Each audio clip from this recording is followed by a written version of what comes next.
Noon, sa isang bayan, may nakatira na tatlong bata na nagngangalang Alex, Emma at Leo. Sila ay matatalik na magkakaibigan. Parehas matalino sina Alex at Emma. Iniisip nila ng 2 hanggang 3 beses ang kanilang gagawin bago nila gawin ito. Pero si Leo ay walang takot at walang inaalala. Isang araw, lumapit si Leo kina Alex at Emma at sinabi, "Uy Alex, uy Emma, akala ko ba pupunta tayo sa bukid ng punong mangga? Nakalimutan niyo ba?" "Ah, oo, nakalimutan ko. Pero para makapunta doon, dadaan muna tayo sa kagubatan." "Hindi lang yon. Narinig ko rin na may nakakatakot na hayop sa loob ng kagubatan. Hindi ako sasama. Takot ako. Walang hayop doon o kahit ano. Palaging may mga tao na dumadaan doon. Tara na." Hindi ko sinabi sa magulang ko. Sa oras na makabalik tayo, masyado ng gabi.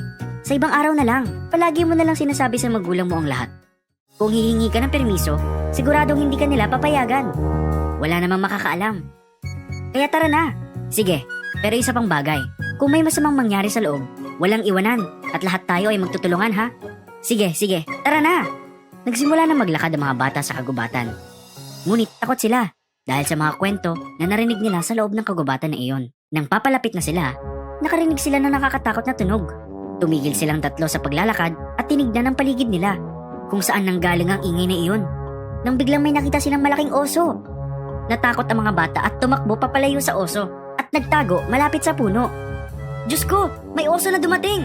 Anong gagawin natin?" "Alex, Emma, tulungan ninyo akong umakyat sa puno na ito. Kapag nasa taas na ako, hihilain ko kayo pataas." Tinulungan ni Alex at Emma si Leo makaakyat sa puno at ito ay nakaupo. "Leo, iabot mo sa akin ang kamay mo." "Bakit hindi mo inaabot yung kamay mo sa amin? Parating na ang oso. Dalian mo at tulungan mo kami." "Pang isang tao lang ang lugar dito sa inuupuan ko. Saan kayo uupo?" Hindi alam ni Alex at Emma ang gagawin nila nang sinabi ito ni Leo. Papalapit na ng papalapit ang oso. "Emma, kung ipipikit natin ang ating mga mata at magkukunwari na patay, hindi tayo gagalawin ng oso." "Totoo ang sinabi mo. Gawin natin iyon." Parehas silang humiga sa lupa at hindi gumalaw. Lumapit ang oso at inamoy sila. Inakala niya na patay na sila at umalis na ito. Nakita ni Leo ang matalinong ideya nila para makawala sa oso. "Uy, galing! Hindi kayo ginalaw ng oso. Buti na lang, hindi niya kayo kinain at umalis na lang ito." "Oo nga, sinuwerte kami ngayon." Lumapit ang oso sa'yo, Emma. Anong sinabi niya sa'yo?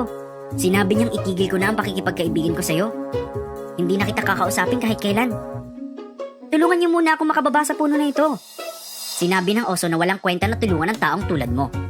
"Kung gusto mong makababa, tumalon ka dyan.